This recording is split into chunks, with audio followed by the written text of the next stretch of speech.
Hello everyone. So I'm back with another video. I'm gonna try to get back to doing videos on this channel. Um, so I'm going to be talking about something that has been going around the internet for the last couple of days, and it actually started with a person called the Rational Heathen. I think it's a she because the person who responded to actually said it was a woman. She has a blog called The Rational Heathen, and she was talking about that Reconstructionists are idiots. And I'm just going to basically talk about that and explain why I do agree with her on her assessment that Reconstructionists are idiots. Not all of them, so don't take that as I'm attacking everybody who's a Reconstructionist. I don't believe they're all idiots. I just believe the ones that practice heathenism is, and this is why I don't call myself a Reconstructionist. Alright, so the argument that she makes is that when she first got involved in what is known as online heathenry, she encountered these people when she first got started. And she says, after having dealt with enough of these morons, I've come to the conclusion that at best Reconstructionists are misguided, at worst they're idiots. And apparently she said some things and they did not like her arguments, and so they booted her off their mailing lists, which really isn't a loss.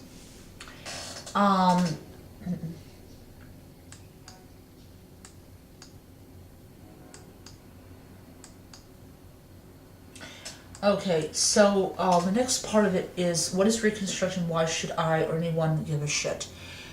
Okay, so Reconstructionism in its bare bones is basically taking information that has been discovered by archaeologists or are left over from what managed to survive after Christians came around and destroyed things, and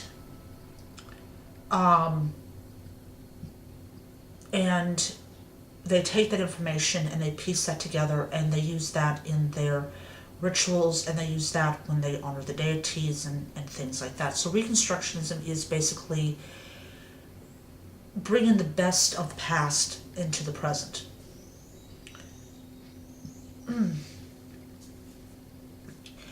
One of the big problems when you try to reconstruct a religion like Norse paganism is that a lot has been destroyed and a lot has been lost.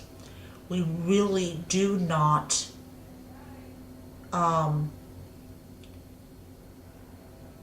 know enough about how the heathens believed and thought to accurately reproduce what they thought and what they believed. We know vaguely about how they viewed things, and so Reconstructionists take that and they put that in their thing. They call it the arch-heathen worldview. And the arch-heathen worldview is very different from the modern worldview here in the United States, where we put a lot of emphasis on the individual, and we believe in individuality, and we believe that if you work your butt off, that you can have what you want.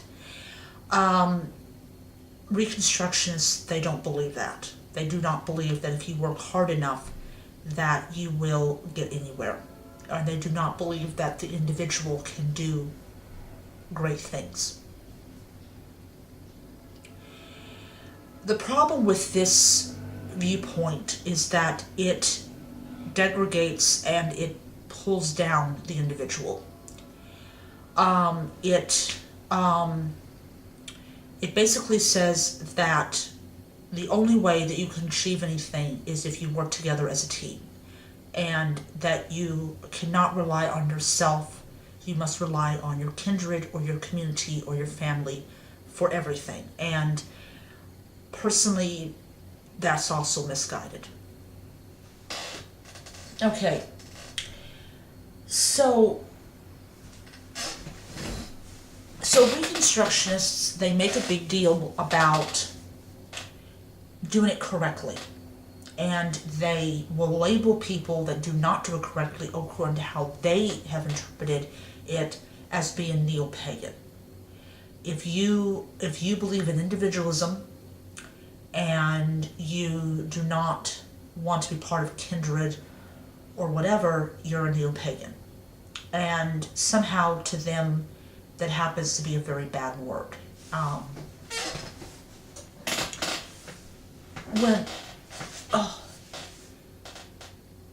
When it's not.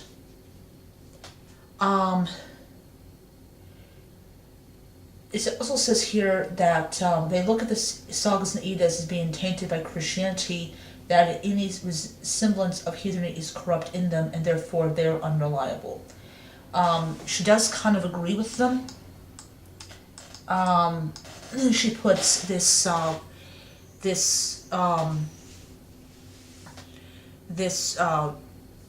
comparison of like wild old west stories that you're hearing it from, say, your father or your grandfather about what happened in late 1800s and all that type of stuff, but you're not really there.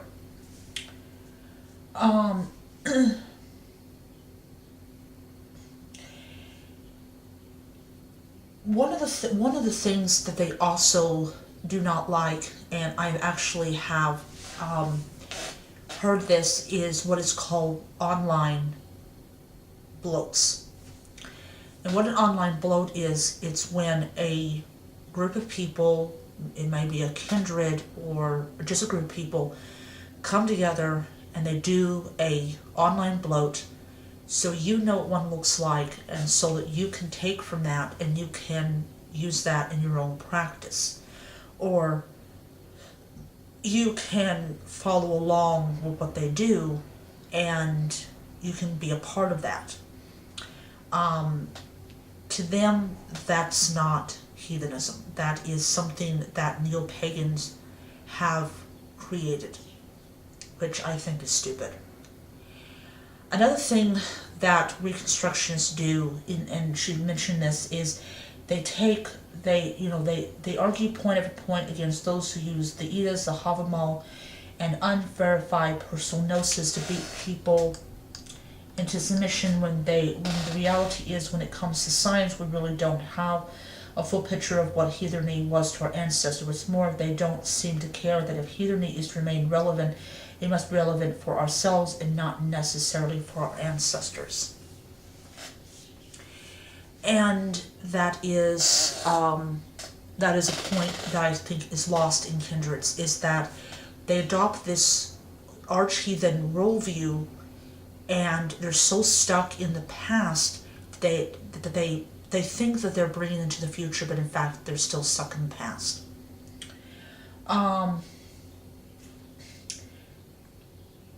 Another thing that she says is, the greatest problem with Reconstruction is that we just don't have enough evidence to say, yes, verily, this is how it was. This is not like Hellenism and Chemeticism and Nova Roma and all those ones that have written record. Especially in Chemeticism, you can go to Egypt if you don't die in a plane crash, and you can actually read, if you are good at reading hieroglyphics, you can actually read the offerings that was given to the temple at that particular time. You know the names of the feasts, you know the mythologies, all this type of stuff, because it's written down. We know, like in Hellenism, we know that certain animals were sacrificed to certain gods. We know what type of incense was burned in their temples. This type of information we know because that has managed to survive. Heathenism is very different from that. Heathenism, we just do not have the information, and trying to pound it into Reconstructionist skulls is like trying to lead a horse to water and trying to force them to drink it. It just is not working. But if you try to bring up this point, they say, oh, that's neo-pagan, like that's a bad thing. Another thing that they do is they target people that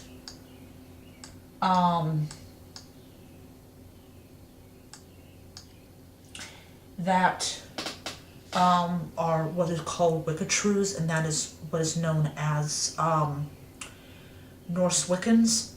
They also go after those people who honor the giants, and they go after the people that honor Loki, saying, as far as the giants and Loki is concerned, that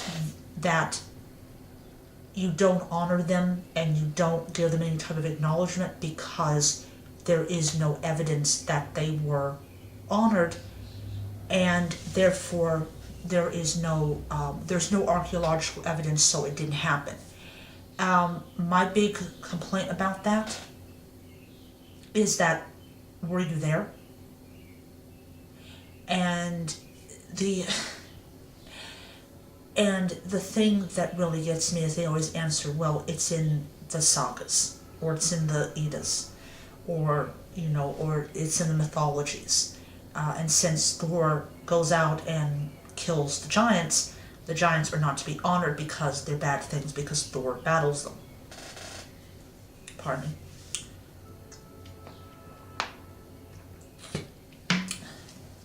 And there's one small problem with that. You're making an assumption based on mythology. Just because you do not think that the giants were honored or Loki was honored does not mean that the ancient Norse did not do it.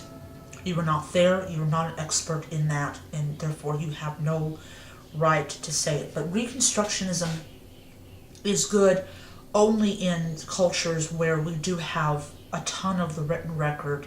We know this is exactly how it was done.